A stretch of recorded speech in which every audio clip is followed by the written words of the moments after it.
Welcome into an all-new episode of Locked On 76ers. He's Keith Pompey. I'm Marc Farzetta. We're going to break it all down the weekend that was with yet another 76ers back-to-back and another unfortunate ending to it all. We'll talk about that and more when we return. This is Locked On 76ers.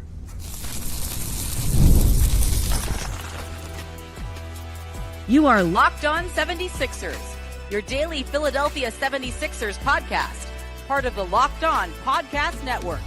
Your team every day. And we do thank you for making Locked On 76ers your first listen every day, part of the Locked On Podcast Network. How about this, Keith? Now the number one sports podcast network. Number one. Just like that. This particular episode is brought to you by the GameTime app. Download the GameTime app, create an account, use promo code LOCKEDONNBA for $20 off your first purchase on the GameTime app. Sixers win, Sixers lose. That's the way the back-to-back went that we can dissect for the weekend, Keith. First off, Joel Embiid looked amazing. Trendon Watford got a triple-double. And then, yesterday, Sunday, 7:30 tip-off with the Detroit Pistons that are now the number one team in the Eastern Conference. And the Sixers, again, Keith, struggle in the third quarter. They can't come up with the biggest of buckets in the fourth quarter. They had a big opportunity. We'll get into that. But when you think back to the weekend that was, and the back-to-back in South Philly, outside of the jerseys and the court, what did you take away from the way the 76ers performed? You know, it's weird. It's kind of, if you really want to be honest, this weekend really went the way I expected it to. And the reason why I'm saying that is Toronto was, playing on a back-to-back too, right? And then a second game, and the Sixers were rested. And then next thing you know, the Sixers are on a back-to-back, and they play Detroit. I mean, the biggest takeaway is that the 76ers, they commit too many mistakes. They struggle in the second half. They either struggle shooting the ball at the start of the game, they come out with a sluggish funk, or all of a sudden they forget how to shoot in the second half. And the major takeaway is that's not good enough to beat a good team. I mean, they only played of their 10 games, they only played 3 teams that have a winning record. And they lost all 3 games. And in 2 of those games, it was the Chicago game where they just forgot how to shoot in the second half. And then this Detroit game, they forgot how to shoot in the second half. And it cost them. Now, another takeaway is that they fight. They continue to play hard. And I know a lot of people were talking about what Cade Cunningham did after intermission. A lot of people were talking about some other mistakes that the Sixers made. But to me, it's like, yeah, they could have overcame both of those if they would have made shots. And they just can't make shots when they need to. And that's the reason why they're kind of like bullies. They beat up they beat up on the scrubs, and then they lose to the winning teams right about now. Yeah, I agree with all that. It's funny how you just make your shots and all of a sudden everybody looks great and your coach looks smart. It's just that simple, Keith. All you gotta do is hit shots. It is simple. But no, there's opportunities you could get. And to your point about they just keep on fighting, they really do. Like, I don't ever look at the team and be like, they quit out there or anything like that. Like, for instance, in this game yesterday against the Pistons, the Sixers had an opportunity around the 4:41 mark to about the 3-minute mark of the fourth quarter. They just went cold. They had opportunities. Maxey missed that little floater. Then he missed a 3. I think it was a corner 3. And then Drummond missed a corner 3. And there were opportunities that they were creating for themselves. One of those opportunities, I believe, came with a second chance and third chance point that they had a chance to get because they were getting offensive rebounds. They were getting long rebounds, but they weren't able to convert. So they're there to make the play. They're there fighting. They're just not converting. So when I see stuff like that, where I don't see a team necessarily quit, but maybe they're a step too slow, maybe they're a little short on some of their jump shots or just off a little bit, that's where you talk a little bit about that fatigue. And I in no way, shape, or form mean to invoke the overused phrase of scheduled loss by any means, because they had an opportunity to win this game as well yesterday against the Pistons. But do you chalk up any of this to fatigue setting in, exhaustion, anything like that when it comes to the Sixers having their second half struggles? I mean, you know what? Yeah, yes and no. And I mean, my thing is, if you're going to say that, then maybe we should have said the same thing about the Toronto Raptors losing. Like when we were saying that, guys were looking great against the Raptors. Well, maybe we should say, well, the Raptors players were fatigued. They were tired, right? I mean, they were on in the midst of a long road trip, right? The same thing for Detroit. So, and then another thing is, let's face it, in fatigue, tired, but Tobias Harris, their starting power forward, did not play in that game. Their backup center didn't play. Ball Reed, who doesn't play a lot, was out there blocking shots, right? So, I get it, and I can say fatigue factors in. Now, maybe for a guy like DJ Edgecombe, but he's been shooting 30% over the last 4 games, been struggling mightily. So it's like I don't know. You know what it is? I think this is what really happens. When we look at the Brooklyn Nets, Quentin Grimes looked like the second coming of Isaiah Thomas, right? He was just getting everybody the ball. When they play really good teams and he's doing that, he's a turnover waiting to happen, right? You know what I mean? I agree. I know exactly what you mean. Yeah. So I just think that what it is they're starting to play better teams, right? And what happens is some of their weaknesses are getting exposed. We never thought that Quentin Grimes was going to be like an elite point guard. We knew he was a shooter. We never knew him to be an elite point guard. And I just think that right now the 76ers are getting a little bit exposed, which in a way is good because now they know what they need to work on. They got a lot to work on. Mm-hmm. I will say this. I'm still pleased by what I saw for what I have seen so far in the early goings of the season. They're better than I thought they would be. VJ Edgecombe is still better than I thought he would be. Tyrese Maxey has absolutely taken on the leadership role and number one guy role. And then if we're talking about number one takeaways as we're listing them from the weekend, Joel Embiid. Look, I know I set the table for this last week, and I'll set it again. If you go back into the summer and I tell you midway through the summer that Joel Embiid would be doing what he's doing right now, which is still scoring 20 points, giving you 25 minutes and playing like this, I'm very happy about that. The fact that he is still playing at a high level. Defensively and athletically, I thought this was his best game that we saw him play on Saturday night when they were taking on the Raptors. He ran the floor better than he ever had. He certainly was not afraid to step outside the paint and then get back inside the paint to score. I believe it was of his 16 shots, I think 9 of them were in the paint, which is not something you see all the time from Joel Embiid. He played his best game of the season, I thought, all-around game. Now, you might look at the stat sheet and be not that impressed, but overall, just watching him play the old eye test, 29 points is certainly nice to see on the stat sheet, but in terms of the way he got those points, where he got those points, and how he ran the floor, I thought that was his best game yet. I agree. My only concern, though, is will he keep it up? You know what I mean? Because as always, it seems like, I mean, he had the 6th most shot attempts, but he had he played the 6th most minutes, but he had the 2nd most shot attempts. But this time, it didn't seem like he forced it like he normally does, right? It seemed like they came in the flow. The only thing that I'm just going to say is it's kind of like, will he keep this up? Because if he does keep it up, then it's going to work out. Now, on the defensive end, he's still a little at times, he still has a ways to go. But he just basically, he can do it. And he did it in the preseason game. He did it in that scrimmage that they had. He tried to do it a little bit in the Boston Celtics. And when everybody destroyed him, he reverted back to being, I'm looking for my own shot first. So my biggest question is, will Joel keep this up, knowing that he's not going to be recognized as the man for doing it, if that makes sense? Yeah, well, hey, man, you're putting up 25, 29 points. That will raise eyebrows. But for me, and I think most people, it ain't just about the points. It's about everything else and how we can help the team win in another way. All right, when we come back, there's another problem that has haunted this Sixers team, and it has to do with whatever their last play, however it's drawn up. It doesn't look like that when they actually run it. So we'll talk about what happened at the end of that game yesterday against the Pistons and what exactly Nick Nurse and company were going for. We'll talk about all that and more on this edition of Locked On 76ers.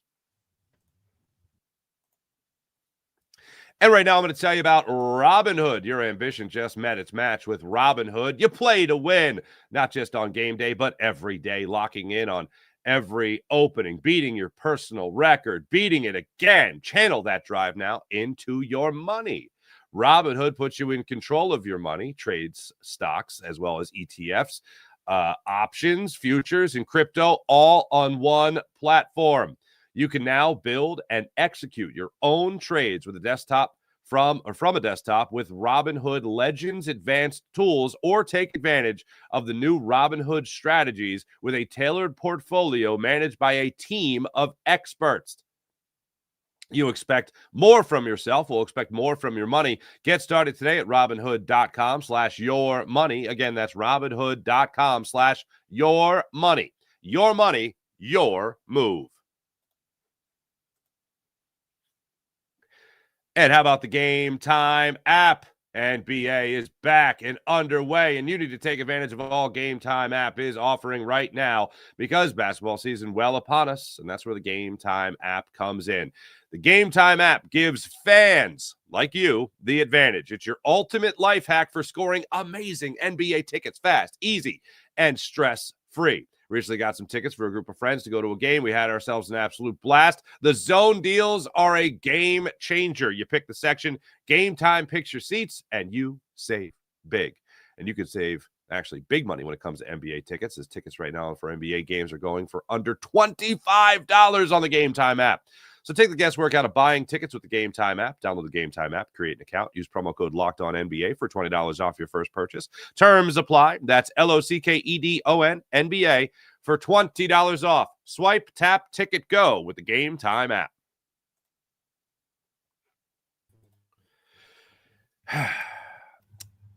I think I have the pattern right, Keith. Oubre to Drummond, Drummond to Oubre, Oubre to Grimes, Grimes to VJ, VJ to Grimes, Grimes to Maxey. I think that's exactly how it went. At the end of the game, 16.9 seconds left, down 111 to 108. Of course, ended up being the final score. Maxey gets the ball in his hands last, which is exactly what I want. I don't think it was in that manner in which they got it to him, but they got it to him. He lost it, corralled it, got a good shot off, clank, hit off the rim, Sixers lose by 3. Was the goal to waste all that time, or was the goal to go hard to the basket and try to get the quick 2? What were they trying to do in the final seconds against the Pistons? I mean, yeah, they were trying to get a quick. Yeah, they were trying to get a quick 2. I mean, here's the problem. I mean, the problem is that, and we said it, they don't have a real point guard. I mean, and it's not a knock against anyone else. You know, they're a bunch of combo guards. That's what they are. And you need to have somebody that's going to be able to get you the ball and do it, who can, and also someone who can execute plays down the stretch. You know, the big thing is, yeah, that's not, they were trying to get a quick 2 and then like extend the game a little bit, you know, stuff like that. But at the same time, it's like you said, you know, all that dribbling, all that passing, guys couldn't get anything. And even Maxey at the end, you know, lucky, good for him that he was able to get the shot off, but he bobbled the ball, had to go back and get it and then turn around and scoop it. But this has been a problem. I mean, think about it. How many times have we seen, you know, when they lost to Boston, they hurried up and Joel had to shoot a quick 3 because Grimes lost it. Grimes was bobbling the ball, and then they go to Chicago. Next thing you know, they draw up the play for Grimes, and he misses the shot. Right, so It's kind of like they don't have their late game execution at this particular point is horrible, right? I mean, it just is, and I think that if they had a guy, a heady point guard, a traditional point guard, let me say it that way, it would help. Now, there's some people around the league that argue and say, nah, we got combo guards now. You do this, you do that. But you got to have someone that's going to help you execute a play. And it just seems like they don't. And what they want to do is they want to have Grimes have the ball to initiate it so they can get Maxey off the ball, right? And let him do certain things. And it's just not working. If Kyle Lowry was 5 years older, he would be in there. Younger, you mean? Yeah, I mean younger. Yeah, younger. My bad. He was 5 years older. If he was 5 years older, no, he would be coaching the team. It's one of those things that it's something Keith, but you don't realize, like, if that makes sense. Like, I know that he's been playing 20 years, and I know that VJ Edgecombe is 20 years old. But I didn't. It's just one of those things I didn't realize. Like, oh my God, VJ Edgecombe is literally as old as Kyle Lowry's career. Like, that is insane to think about it like that. That's more power to child, though. Make that money. Exactly. Kid from Dougherty. Absolutely. I absolutely love that. But the final play, I just don't get. Nurse did say after the game that they were trying to get the quick 2, then hopefully foul or whatever on the other end and make it happen. But the fouling in the third quarter and really the second half entirely, I felt like the Sixers did not lose the game because of this, but I felt Cade Cunningham got every call imaginable. And there were 2 plays with Maxey where he got hit in the head. One, he got the foul call. The other, I think it was Cade Cunningham, actually got him with the elbow in the head. The first time it was Duncan Robinson. Second time it was Cade Cunningham on the fast break. And it should have been an N1 situation. And they didn't call the foul. They go down the other end. Somebody breathes on Cade Cunningham wrong. And all of a sudden he got the call. And I think Nurse, after the game, said it in the most perfect way where you can't get fined, where he just talked about, I didn't really notice, anything different from the first half to the second half in terms of physicality, but it was called different, like that kind of thing. And I was like, that's kind of the perfect way to put that. But it did feel a little bit like, for whatever reason, Cade Cunningham was getting more of those calls than the Sixers were. True, a little bit, but also Cade Cunningham is an all NBA player as well. Yeah. And Maxey's a good player. But again, all that sounds great. But if they wouldn't have came out and struggled from the field and made some of them wide open shots that they were taking, like, it would have been a different outcome. I mean, honestly, it would have. Yeah, of course. But I will say this. They do play a physical style of basketball. Like, and it's funny, and I don't mean this with no disrespect, but like when you look at the Detroit Pistons nowadays, you look at the NBA and you see a lot of teams who have these guys, and I call them lifestyle guys. Like, when they come out, warm up, like some of the dudes on the bench, you know what I mean, looking fresh cut, this and that, the uni look all nice, pretty boys. Yeah. Yo, that Pistons squad, man, they look like they were straight dudes who said, forget this. This is a business trip. We out here to win games. And to me, it looked like that's what it was. But again, Cade Cunningham's a physical guy. He's going to get the calls. Maxey should start getting some that he doesn't get. But they were just physical, man. And like, if you look at it, think about this. Think about the technicals that was going out, the double text. Like, it was a physical game, man. And I don't know. Like, I get it. Nick Nurse can say that. But at the end of the day, if you look at it, you lost the game, in my opinion, because you forgot how to shoot again in the third quarter. All right. What is going on in the third quarter that is so tough? And I know, and Maxey was right. He said in the third quarter, they actually came out. They had a couple of runs. They forced Detroit to call a timeout. And I was thinking, all right, third quarter, let's go. These guys got it. Let's party. And then all of a sudden, it was a Cade Cunningham show where you talk about 2 points in the first half, 24 points in the second half. And he really got things going for the Pistons in that third quarter as well. But the third quarter continues to haunt this team. What are the Sixers looking at as to how you solve that third quarter problem? Well, they gotta come out and match better energy and do things like that. They gotta play with better energy. That's one thing. I also think that how teams are guarding them. Certain teams are making adjustments. I I didn't expect. I know what I expected Detroit to come out guns a-blazing in the second half. I did not expect the Sixers to shoot as poorly, but I expected Detroit to up the tempo because to me, Cade Cunningham was doing some crazy whack stuff, like trying out some crazy stuff in the first half. The rest of those dudes looked like they was just, I'm not saying on cruise control, but it was like, yo, they remind you of like a really good team in the past who would like turn it on a little bit in the third quarter, and then the fourth quarter they were going all out. And then about 5 minutes left in the game, they got the starters out. So they upped their intensity. The 76ers, I don't know. Like you asked Nick Nurse, what can you do? And like, can you explain? And he's like, it's basketball. It's just basketball. Yeah. But the problem is you got to find a solution to it. Like you do. And I also think that, you know, you may need to run some more plays. You got to do some other things, getting people in some ISOs or just continue to swing it. I mean, do whatever you can to get some great shots, you know, out there. So, but I don't know, man. It's hard. Like, and here's the thing. This is the problem. When you talk to NBA players, they always say, when you start a game, you want to come out early, hard, go to establish a tempo, a pace.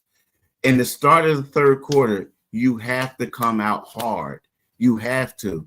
You have to be locked in because that's an important part. The first 4 minutes is extremely important. So the Sixers did that, but then after that, they just was missing shots, man. And that could be something to do with tired legs in that instance, but it's happening too often to make it seem like it's just because you were playing a back-to-back.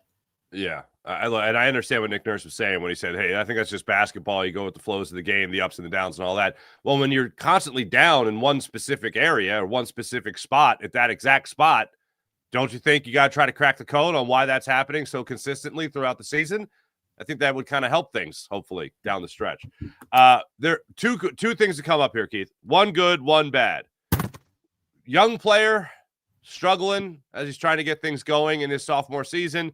An aging player who actually logged 35 minutes. We'll talk about that when we return. This is Locked On 76ers and Locked On 76ers YouTube channel.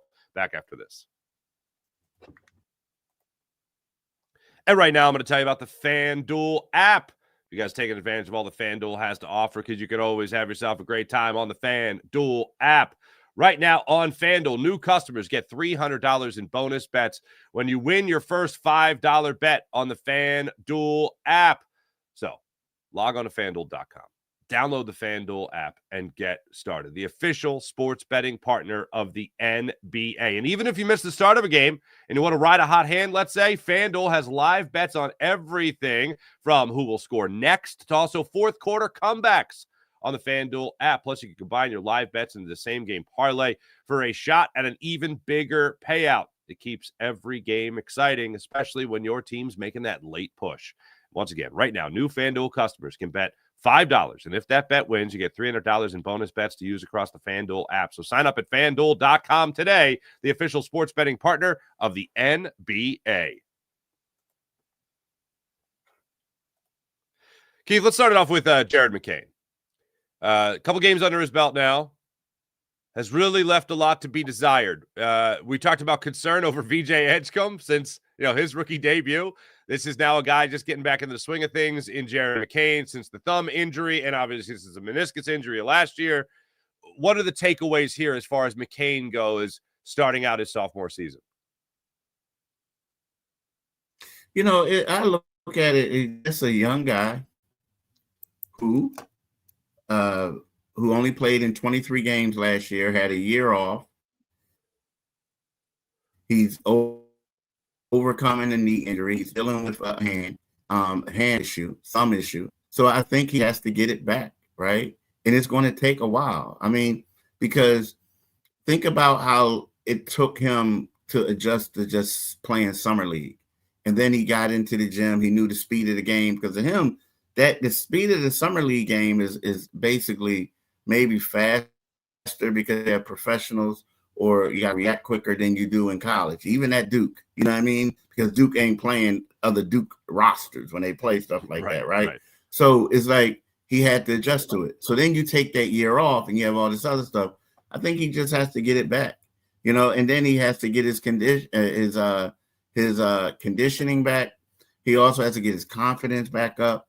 And let's face it, teams are going to attack him. He's a smaller guard. They know he hasn't played in a while. They're going to say, okay, let's see how his lateral movement is. Let's see how he can defend. Let's see this. Let's see that.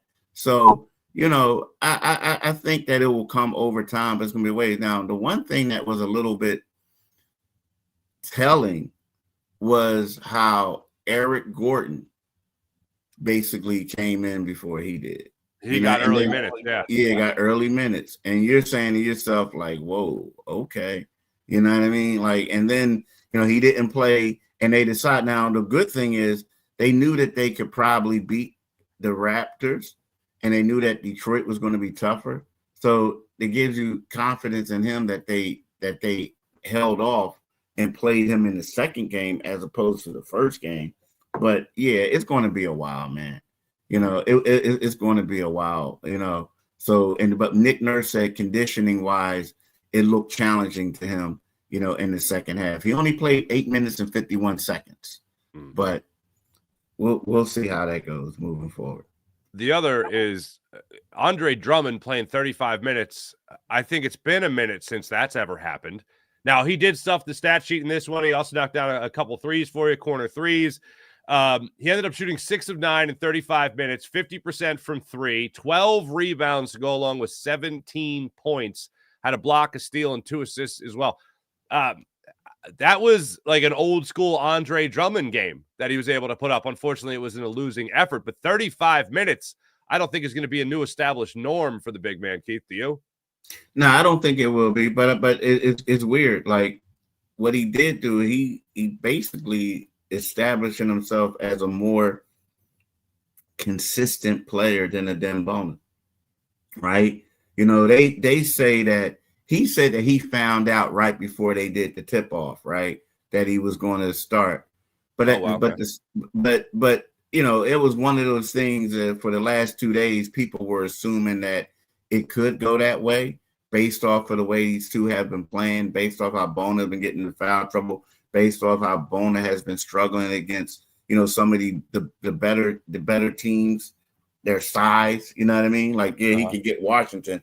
But to me, I think that that's not, you don't want it to be a norm, but if Joel Embiid is not playing and if he can continue to grab rebounds, if he can continue to knock down shots, right?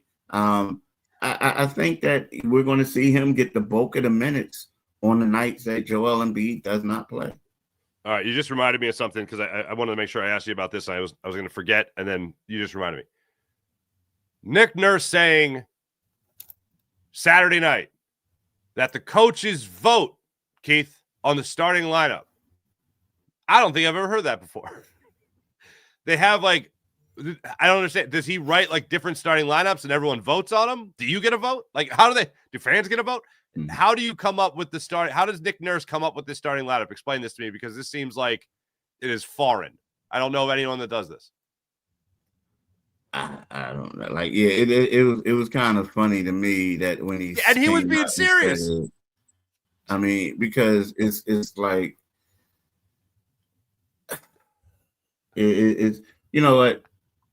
Put it this way. I do believe that there was a vote. Okay. I do. But let's keep it 100. I think the head coach also gets veto power, right? I would assume if the vote doesn't go his way, and he says if you were out real quick, if you were out partying on Saturday and didn't see the game, Trendon Watford did start. Trendon Watford did get a triple double. I liked seeing him in the starting lineup. I thought that was good. It was with Joel Embiid. He was running the point forward more or less. I loved it. I mean, obviously they win the game, so you're gonna love it. But when the head coach comes out after the game and said, "Hey, how'd you guys come up with the starting lineup?" and the head coach says, "Oh, we voted on it." I'm sorry, what? That just seems a little weird. Yeah, it seems weird, but I feel like he was, I mean, I'm not saying tongue in cheek, but at the same time, I mean, I do believe it happened, but, I think sometimes you want everybody to feel like they're a part of something that maybe is that close. But at the same time, the fact that, see, here's the thing. The fact that the coaches had to vote on it, we're talking about the Drummond situation. When Bona was the starter when Embiid didn't play before and was the first guy off the bench, that's telling. Because basically that's saying, like, look, y'all, we're losing faith in him. He's been struggling a little bit. Now, we do know he can block shots. He can do a lot of different things, but we're getting killed on the boards. We got to get rebounds. You know, we need to do anything. I mean, Drummond's a better offensive player if you take away the lobs, right? All around. Right. So, yeah, I honestly think if they would have voted, and like, let's face it, they all talk. They're all watching the practices. They're all seeing everything. They're looking at the analytics. They're looking at all this other stuff. So basically, if you came out and said, hey, Bona, go back in there, they're probably looking at them like, well, maybe these ain't the coaches that we want. Right. Like, you know what I mean? Yeah, like, I know exactly what you mean. Yes. Yeah. But you know, it's kind of weird, though, because, you know, at the end of the day, Nick Nurse is making $8 million, right? Either 8 or 8.5 million. So when you lose a game, you can't go to the podium and say, hey, we all voted on that and that play didn't work. We all voted. Nah, buddy. And so people aren't going to feel sorry for you because, hey, the assistant equipment manager like told you had the decisive vote, and then you guys lost the game. Nah, bro. Like I wouldn't talk about that. I would keep that to myself. That last play that the Sixers ran against the Pistons, TJ DeLeo drew it up. So that's the problem. Yeah. That's the problem right there. He's Keith Pompey. I'm Marc Farzetta. We see you guys in the chat. We appreciate you guys following the show. Make sure you guys like and subscribe. Locked On 76ers.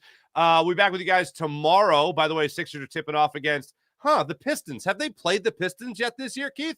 They're tipping off tomorrow night, 8 o'clock. That one is in South Philadelphia, so the Sixers keep it in their backyard, which is nice to see. And again, thank you for making Locked On 76ers part of your daily or your first listen every day, part of the Locked On Podcast Network, the #1 sports podcast network.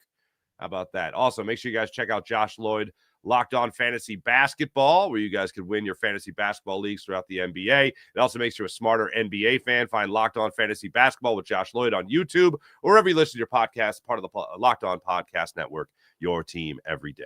For Keith Pompey, I'm Marc Farzetta. Make sure you guys are reading Keith on Inquirer.com as well. Back with you guys tomorrow. Have a good one. Oh, and of course, go Birds. Monday Night Football. Got the Packers 31-20. Eagles get the easy win tonight. How about that? Have a great night, everybody. See you.